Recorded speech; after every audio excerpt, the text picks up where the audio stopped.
माँ, मुझे बहुत भूख लगी है। खाने में क्या बना रही हो? बैठ जा बिटिया, मैं अभी तुझे कुछ खाने को देती हूँ। मोनी के बाद पुष्पा की बाकी की चारों बेटियां अनु, सोनी, गुड़िया, कोमल प्लेट लेकर बैठकर भूख भरी आंखों से चूल्हे की ओर झांकने लगती हैं। तभी पुष्पा उन पांचों को रोटी में नमक घिसकर खाने को देती है।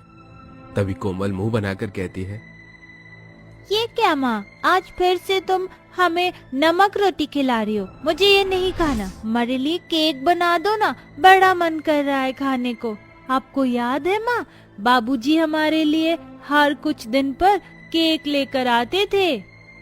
ये सुनकर गरीब पुष्पा की आंखें छलछला जाती हैं और वो भर्राए मन से बोलती है, जो है वही खा लो मेरी बच्चियों, क्योंकि अब इस दुनिया में तुम्हारे बाबूजी नहीं है। अपनी गरीब माँ को रोता देखकर पुष्पा की पांचों बेटियां भी रो पड़ती हैं। माँ, मत लो ना। गुलिया दीदी, राधा दीदी, माँ क्यों रो रही है? तुम मत रो ना, मुझे केक नहीं खाना माँ। इसके बाद पुष्पा अपनी पांचों बेटियों को नमक रोटी खिलाकर सुला देती है। पर अपनी बेटियों के सो जाने के बाद वो गरीब माँ आंखों से आंसू बहते हुए बीती जिंदगी को याद करने लगती है, जब उसका परिवार एक खुशहाल परिवार हुआ करता था। माँ, बाबूजी केक लेकर कब आएंगे? बाबूजी आते ही होंगे राधा, बस थोड़ी देर और। आते नहीं होंगे बाबूजी, आ गए, वो भी अपनी प्यारी बिटिया रानी के लिए उसके मनपसंद का चॉकलेट केक लेकर। चलो राधा दीदी, अब आप जल्दी से केक काटो, फिर हम सभी मिलकर भरपेट केक खाएंगे। मोहन और पुष्पा अपने हाथों से अपनी बेटी राधा का केक कटवाते हैं। मोहन बहुत ही बढ़िया केक बनाता था। वो केक की एक दुकान पर काम करके अपना परिवार पाल रहा था। फिर एक दिन, जी क्या बात है, पिछले 2 दिनों से आप इतनी देर से आ रहे हैं। पुष्पा, क्रिसमस आने को है ना, इन दोनों केक की डिमांड बढ़ गई है और फिर नया साल भी आने वाला है, इसीलिए कुछ दिन देर से ही आ पाऊंगा। ठीक है जी, पर आजकल बड़ी कड़कड़ाती ठंड है, दिन रात कोहरा छाए रहता है। 5-6 बजते ही इतनी धुंध छा जा रही है, जरा ध्यान से आना। उस वक्त पुष्पा की जुबान पर जैसे सरस्वती सवार थी। उसके मन का डर आखिरकार सच हो गया।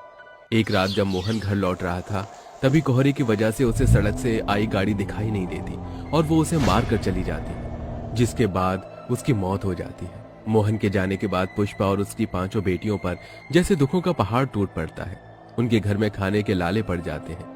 तब से पुष्पा गांव के खेतों में बनिहारी करके अपनी बच्चियों को पाल रही थी। जी आप मुझे और हमारी बच्चियों को इस तरह से छोड़कर क्यों चले गए? पता है हमारी बेटियां केक खाने के लिए कितना तरसती हैं, और मैं इस गरीबी में उन्हें केक तो क्या 2 वक्त की रोटी भी ढंग से नहीं खिला पा रही हूँ।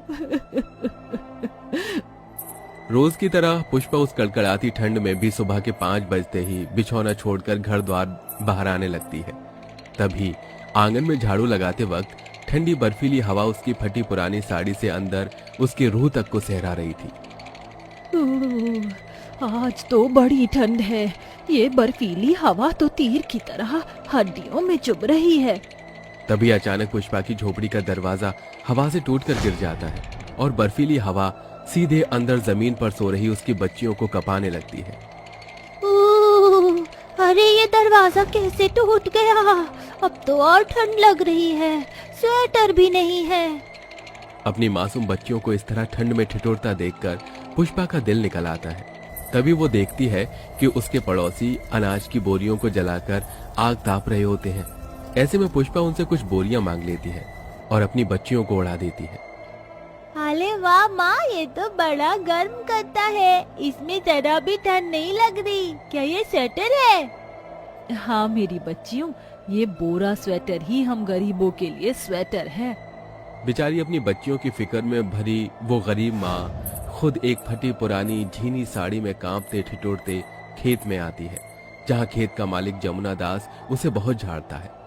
अरे क्यों रे पुष्पा, अब आई है तो पूरे खेत की फसल की रोपाई बाकी है, चल काम कर, वरना आज तुझे आधे दिन के भी पैसे नहीं दूंगा। जी जमुना दास जी, इन्हीं दुखों के बीच उस गरीब माँ और उसकी बच्चियों की ठंड गुजर रही होती है। देखते ही देखते नया साल भी आ जाता है। सड़क से लेकर पूरा बाजार भी नए साल के लिए सज धज कर तैयार हो जाता है। उस दिन सबसे ज्यादा भीड़ केक की दुकानों पर लगी होती है। मेरी बच्चियों को भी केक खाने का कितना मन है, जाकर दाम पूछ कर देखती हूँ। पुष्पा दुकान पर आकर पूछती है। अरे भैया, वो वाला केक कितने का दिया? तभी दुकानदार पुष्पा की गरीब हालत को देखकर उसे झाड़ कर कहता है, अरे ओ 2 कौड़ी की भिखारिन, चल चल आगे बढ़ यहाँ, तुझे कोई भीख नहीं मिलेगी यहाँ पर। भाई साहब, मैं भिखारिन नहीं, पैसे हैं मेरे पास। मुझे वो वाला केक चाहिए अपनी बेटियों के लिए। पुष्पा के हाथों में 50 रुपए देखकर दुकानदार सरेआम अमीरों के बीच उसकी बड़ी बेइज्जती करता है। अरे 2 कौड़ी की गरीब औकात देखी है तूने अपनी? हाँ, जानती भी है ये केक कितने का है? पूरे 2500 का है। हैं? ये केक 2500 का है और तू 50 रुपए लेकर आई है। अरे इसमें तो मैं तुझे एक पेस्ट्री भी ना दूं। चल भाग यहाँ से। दुकानदार पुष्पा को धक्के मारकर भगा देता है और वो घर चली आती है, जहाँ उसकी 5 बेटियां आस लगाई बैठी होती हैं।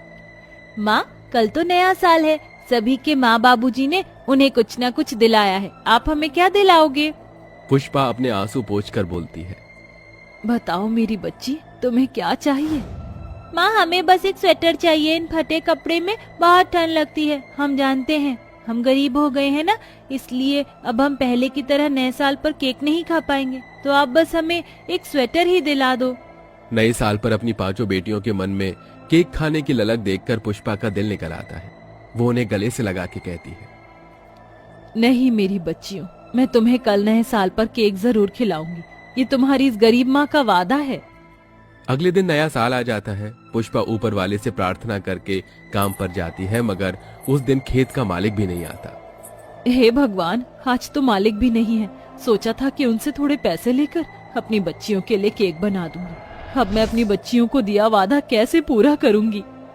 तभी उस गरीब माँ को उस गेहूं के खेत में थोड़ा बहुत सरसों, पालक, बथुआ उगा हुआ दिखाई देता है, जिसे वो तोड़कर अपने आंचल में रख लेती है। तभी उसे सब्जियों के खेत में कुछ गाजर के टुकड़े भी गिरे पड़े दिखते हैं, जिसे वो उठाकर अपनी झोली में रख लेती है और घर आती है। अपनी बच्चियों के लिए मैं केक बनाऊंगी, सिर्फ इससे बात नहीं बनेगी। पुष्पा राशन का हर डिब्बा बड़ी उम्मीद से टटोलती है, जिसमें उसे थोड़ा सा सूजी और मैदा मिल जाता है, जिसे मिलाकर वो अपनी 5 बेटियों के लिए घास का केक बनाती है और उसे गाजर के टुकड़े काटकर बड़े ही अच्छे तरीके से सजाकर डबडबाई आंखों से अपनी 5 बेटियों की ओर देखकर कहती है, देखो मेरी बच्चियों, मैंने तुम्हारे लिए केक बना दिया है। आओ चलो केक काटते हैं। पुष्पा अपनी 5 बेटियों के साथ वो केक काटती है और सबको खिलाती है। वो साग का केक पुष्पा की 5 बेटियों को बड़ा पसंद आता है। माँ, ये साग वाला केक तो बड़ा ही स्वादिष्ट है, बिल्कुल वैसा जैसा बाबूजी बनाते थे।